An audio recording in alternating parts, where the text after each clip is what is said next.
Saudara yang terkasih dalam Tuhan, kita akan melihat dalam serial 4 tongkat. Ini adalah tongkat yang kedua, bicara tentang otoritas jabatan kepelayanan dalam Bilangan 17. Tapi kalau kita melihat latar belakang adalah karena pemberontakan umat Tuhan. Yaitu apa? Ketika Korah, Datan, dan Abiram itu melakukan persekongkolan dengan 250 tua-tua Israel lainnya, dan mereka meminta jabatan. Mereka berkata bahwa kenapa hanya melalui Musa dan Harun, kenapa tidak melalui kita?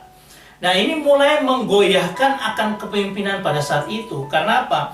Ada kecemburuan sosial dan politik ya dari Korah, Datan, Abiram, dan 250 pemimpin. Ada penghakiman Tuhan yang dahsyat kepada keluarga Korah pada waktu itu. Ketika Tuhan marah, bumi terbelah, kemudian api turun menghanguskan, menelan akan seluruh orang-orang itu dan juga menghanguskan akan 250 pemimpin. Bahkan 14.700 orang Israel juga kena tulah. Dan disinilah bangsa ini bukannya bertobat tapi masih bersungut-sungut, sehingga Tuhan mengambil sebuah keputusan untuk memilih dari antara mereka. Dan ketika 12 tongkat dikumpulkan, ditaruh di kemah suci, dan kemudian beberapa waktu kemudian dilihat bahwa yang dipilih Tuhan adalah tongkat yang bertunas, dan itu adalah tongkat Harun. Ini menunjukkan apa?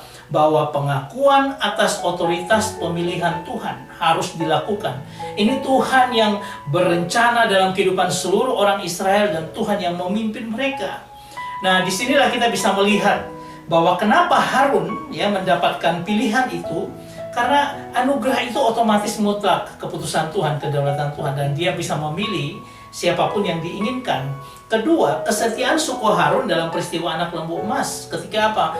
Orang Israel menyembah lembu emas dan Tuhan marah, dan akhirnya Tuhan meminta siapa yang mau membela Tuhan, dan Lewi dengan saudara-saudaranya membela Tuhan dengan membunuh saudara-saudara mereka yang menyembah lembu emas.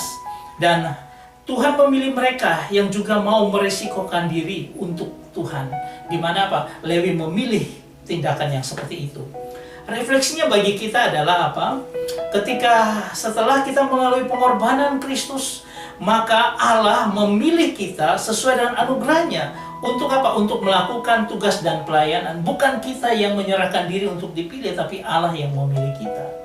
Kemudian apa? Pelayanan yang berkenan kepada Allah adalah kita menyerahkan akan seluruh hidup kita untuk melakukan seluruh kehendak Tuhan yang Dia inginkan kita lakukan dalam kehidupan kita.